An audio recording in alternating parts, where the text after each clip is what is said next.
சொன்னால் வந்த வினைகள் அகன்றுவிடும் என்பதும் அப்பேற்பட்ட விநாயகப் பெருமானின் புகழையும் சிறப்பையும் இந்த இடத்திலே பாட வேண்டும், பேச வேண்டும் என்று இந்த வள்ளியாகப்பட்டவள் நினைத்தாலும் அவருடைய பெருமைகளை இன்றைக்கெல்லாம் சொல்லிக் கொண்டே இருக்கலாம். அப்பேற்பட்ட விநாயகப் பெருமானுடைய பாடலை புகழை எப்படி பாட வேண்டும் என்றால் பொம்ம பொம்மத்தான் பொம்ம பொம்மத்தான் தைய தையலுக்கு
மூலப்பொருளே சத்தியின் மகனே சங்கடம் தீர்க்க வந்த கருணை கடலே கலிமுக தெய்வமே குறிஞ்சி வளநாட்டில் குளம் போட்டவங்காக்கும் மறுமறு செல்வமே அற்புத ஜோதியே மகமாக கிளைந்திட முகமாறம் வழிந்த வல்லபிரான் அகமகை மறந்திர நின்று ஜெகமாலி நின்று தயங்குவதை எல்லாமலை இறைவா மாயை நீக்கி மனிதர்களை படைத்து எங்களை வாழ வைக்கும் கந்தா கடம்பா கதிரடி வேளா கார்த்திகையா என்னால் உன்னை வணங்கிக் கொண்டிருப்பேன். இந்த வள்ளிக்கும் எந்நாட்டு மக்களுக்கும் எல்லா வளங்களும் நலங்களும் வாரி வாரி வழங்க வேண்டும் முருகம் என்று அப்பேற்பட்ட முருகப்பெருமானை வள்ளியாகப்பட்டவள் வணங்க வேண்டும். எவ்வாறு? திருப்பரங்குன்றத்தில் நீ சிரித்தால் முருகா, திருத்தணி மலை மீது எதிரொலிக்கும்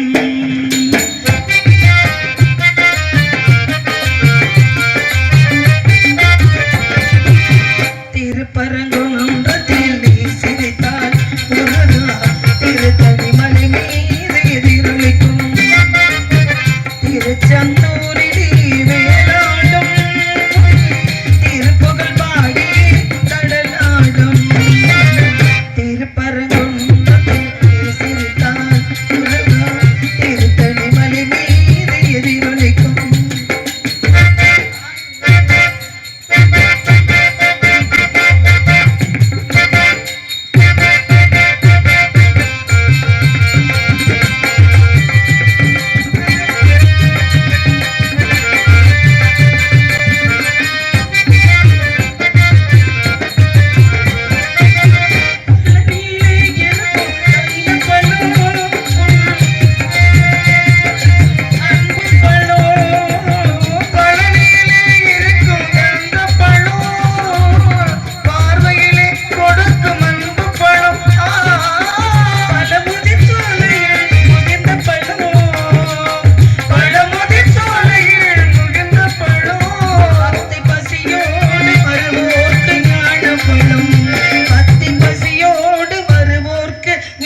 பழம்